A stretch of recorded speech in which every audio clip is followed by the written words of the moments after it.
What if everything you have been taught about anxiety is wrong? Not slightly wrong. Fundamentally, structurally, consequentially wrong, in a way that has been making your anxiety worse every time you tried to fix it.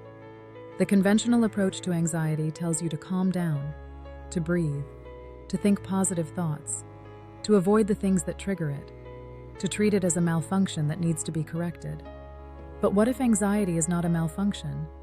What if it is one of the most sophisticated and powerful systems in your entire biology? A system that was not designed to be eliminated, but to be understood, regulated, and used. In this video, you are going to discover what anxiety actually is at the neurological level, why fighting it makes it stronger, and how the people who perform best under pressure, athletes, surgeons, special forces operators, elite performers of every kind, have learned to do something completely counterintuitive with their fear. Not suppress it, not eliminate it, use it. The first thing that needs to be dismantled is the story most people carry about what anxiety means. When you feel anxious, the automatic interpretation is that something is wrong with the situation, with you, or with your ability to handle what is coming. That interpretation is not just inaccurate. It is the single most damaging response you can have to an anxiety signal, because it adds a second layer of fear on top of the first, fear of the anxiety itself. And that second layer is what transforms a useful biological signal into a paralyzing experience. The technical term for this is anxiety sensitivity, the fear of anxiety symptoms. And research consistently shows that anxiety sensitivity is a stronger predictor of anxiety disorders than the original anxiety itself. In other words, the belief that anxiety is dangerous is more dangerous than the anxiety. And that belief is the first thing that needs to change. So what is anxiety actually doing in your body and brain?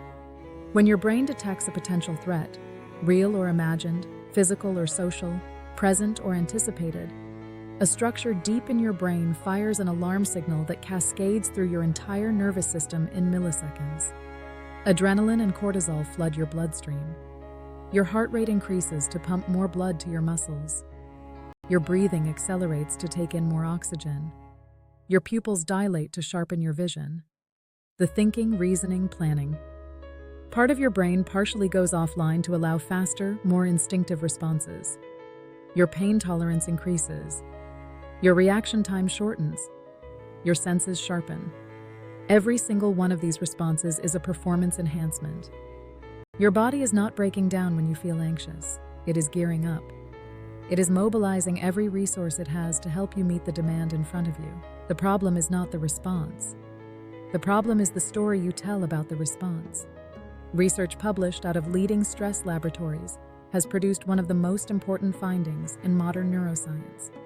When people are primed to see stress as harmful, as something that kills performance, destroys health, and signals danger, their hormonal and cognitive responses to stressful situations are measurably worse than when people are primed to see stress as enhancing, as something that sharpens focus, builds resilience, and signals that something important is happening. The physical experience of stress was identical across both groups. What changed was the meaning assigned to it.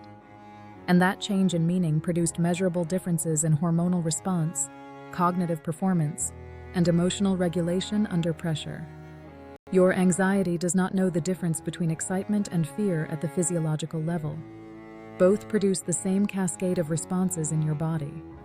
The only thing that separates a performer who uses their pre-performance nerves as fuel from one who is paralyzed by them is the interpretation, and interpretation is something you can change. This brings us to the distinction that changes everything, the difference between the anxiety alarm and the anxiety story. The alarm is the raw physiological signal, the elevated heart rate, the quickened breath, the heightened alertness, the sense of urgency. That alarm is useful. That alarm is information. That alarm is your nervous system doing exactly what it was designed to do. The story is what your mind adds on top of the alarm. This means something is wrong. I cannot handle this. Something terrible is about to happen. I am going to fail. Everyone will see that I cannot cope. That story is not information. That story is interpretation. and it is almost always inaccurate, because the part of your brain that fires the alarm does not have the capacity to distinguish between a genuine life threat and a presentation at work, between physical danger and social discomfort. It fires the same alarm for all of them. Your job is not to silence the alarm. Your job is to update the story. The most effective framework for doing this comes from research on what scientists call anxiety reappraisal, the practice of deliberately reinterpreting anxiety signals as signs of readiness rather than signs of danger. Studies conducted at leading behavioral research institutions showed that people who were instructed to say, "I am excited," before a high-stakes performance, a public speech, a math test, a negotiation, consistently outperformed people who were instructed to try to calm down. Not because excitement and calm produce the same physiological state, they don't, but because excitement and anxiety do. The physiological signature of excitement is nearly identical to the physiological signature of anxiety. Excitement is anxiety with a different story. And moving from "I am anxious" to "I am excited" is physiologically far easier than moving from "I am anxious" to "I am calm," because you are not fighting the signal, you are redirecting it. You are keeping the fuel and changing the direction of the flame. But anxiety reappraisal is not the only tool, and for many people, the physiological intensity of anxiety is too high for cognitive reframing alone to work in the moment. This is where the body becomes the most direct intervention. The nervous system has a built-in brake mechanism that can be deliberately engaged to down-regulate the intensity of the alarm without suppressing the useful information it contains. The most evidence-backed technique for rapid activation of this brake is the physiological sigh, a double inhale through the nose, followed by a long, slow exhale through the mouth. Research from leading neuroscience laboratories showed that this specific breathing pattern produces the fastest reduction in physiological arousal of any breathing technique studied. Faster than meditation, faster than standard deep breathing, faster than box breathing. Not because it eliminates the anxiety signal, but because it reduces its intensity to a level where the thinking brain can come back online and the story can be updated with accurate information rather than catastrophic projection. The third tool, and the most counterintuitive, is voluntary exposure. Every time you avoid something that makes you anxious, your brain learns one thing: that the anxiety was justified, that the threat was real, and that avoidance was the right strategy. Avoidance does not reduce anxiety over time. It confirms it, deepens it, and expands it, because the brain generalizes. The thing you avoided becomes a category of threat that grows larger with every avoidance. Research on anxiety treatment consistently shows that exposure, deliberately approaching rather than avoiding the anxiety-producing situation, is the most effective long-term intervention available. Not because it is comfortable, but because it gives the brain the evidence it needs to update its threat assessment.